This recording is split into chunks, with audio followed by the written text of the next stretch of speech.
mucho más profundos. Por ejemplo, ¿sabían ustedes que los niños, cuanto más pequeños, cuanto más jóvenes, más creativos, y que a medida que les vamos metiendo educación, tal vez serán más productivos, pero son menos creativos?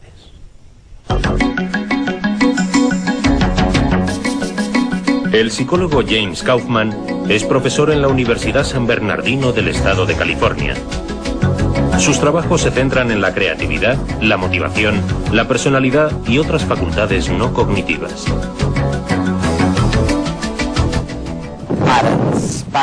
Los padres seguro. Oye, alguien está taladrando este paisaje fantástico, James. Las madres, los profesores, bueno, todo el mundo en general estaría encantado de saber cuáles son los mecanismos que hacen a unos mejores que a otros para seleccionar, adaptarse y modelar el entorno en el que les ha tocado vivir. ¿Por qué caray hay tanta diferencia? ¿Por qué parece ser que unos son más creativos y otros mucho menos? Es muy seria la pregunta. Es una cuestión muy importante. ¿Cuáles son los mecanismos? ¿De qué estamos hablando? Creo que en gran parte, Eduardo, es una cuestión de cambiar las preguntas que formulamos. En lugar de decir, yo soy creativo, tú eres creativo, pero esta persona no lo es mejor decir que todo el mundo es creativo. Cada uno tiene una capacidad creativa a su manera. Y gran parte de la cuestión está en averiguar cuáles son las maneras en que alguien puede ser creativo.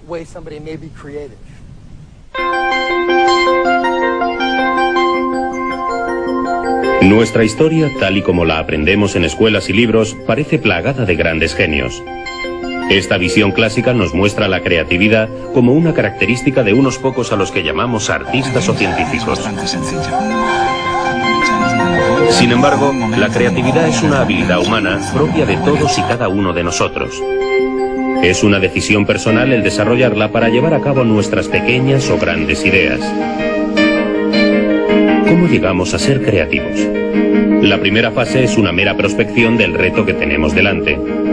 A esta le sigue una asimilación de este reto que nos lleva a pensar en él de forma inconsciente. Después llega el momento álgido del proceso creativo. Hay miles de ejemplos de momentos creativos en nuestra vida cotidiana.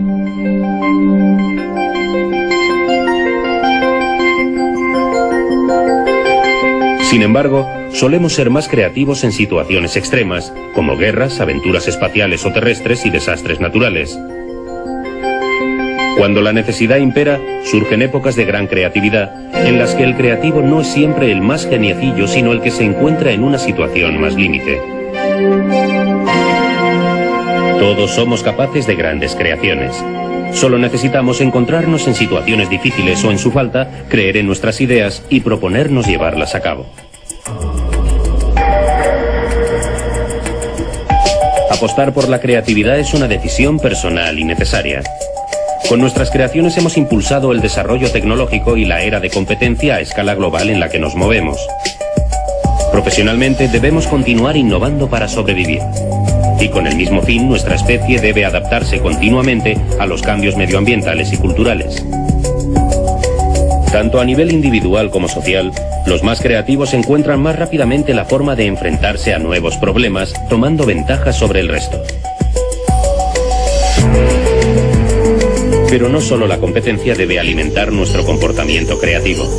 Según algunos estudios, ser creativo es un signo de salud mental. Incorporando la creatividad a nuestras vidas, podemos disfrutar de la experiencia de descubrir, desarrollar y utilizar nuestros talentos.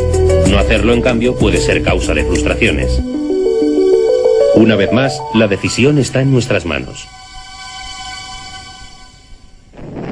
En cierto modo, ahora estamos en este famoso debate sobre si la creatividad es algo de tipo general o es un dominio particular. Quiero decir, Toma el caso de Steven Spielberg. Oye, un cineasta maravilloso, es un genio. Ahora bien, ¿sería un genio parecido en matemáticas si se hubiera dedicado a las matemáticas desde joven en lugar del cine? Esta es una pregunta muy interesante, porque hasta cierto punto es completamente teórica. Cada vez que nosotros queremos cambiar nuestro trabajo, existe la llamada regla de los 10 años, que quiere decir que tienes que estar dedicado al trabajo durante 10 años. Es decir, que si mi hijo quiere ser un buen jugador de béisbol o un matemático, debe pasarse 10 años aprendiéndolo y practicando. Aprendiendo cómo hay que golpear la bola, cómo tiro el pitch. Y desgraciadamente no tenemos 200 años para practicar. Nuestra vida es muy corta en este sentido, y el tener 10 años de esa vida para explorar a fondo un campo es todo un lujo. Por lo tanto, si Spielberg tuviera una vida de 500 años, creo que con su talento único y sus habilidades excepcionales podría haber experimentado con éxito en otros campos.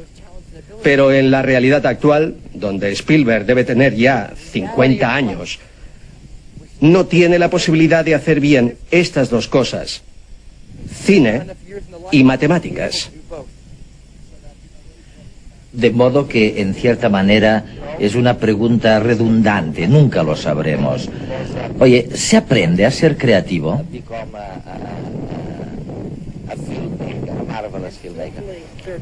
Desde luego que existen muchas cosas diferentes que son necesarias para ser una persona creativa.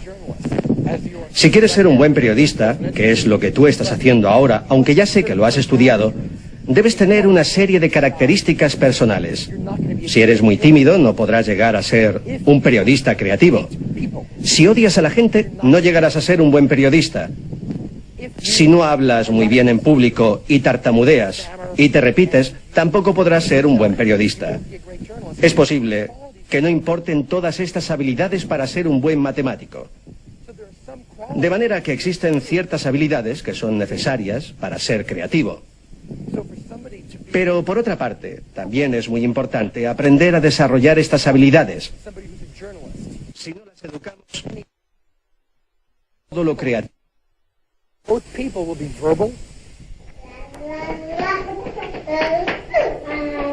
Es un hecho que los niños son más creativos que los adultos, y lo son mucho más antes de recibir cualquier educación.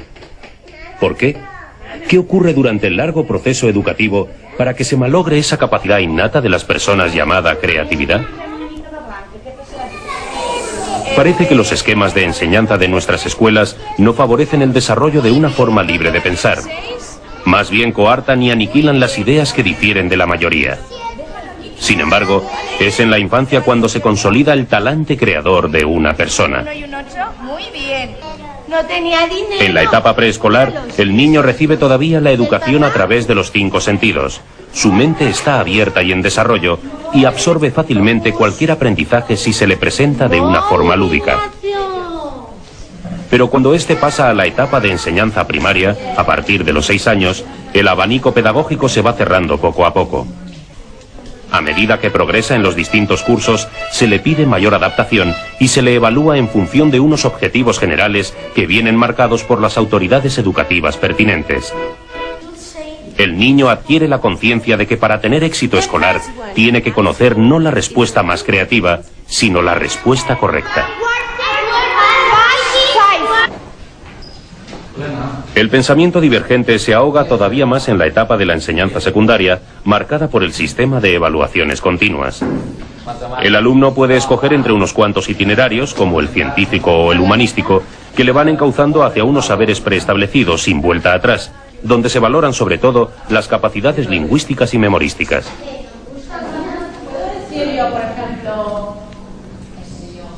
Mientras que la creatividad consiste en hallar respuesta a los problemas que no se resuelven con soluciones convencionales, el sistema educativo refuerza, hasta llegar a la universidad, el conocimiento de lo ya sabido. En esta última etapa se exige de nuevo una gran acumulación de contenidos, y aunque se tolera más el ser diferente, se desprecia en general el conocimiento práctico. Varonilidad.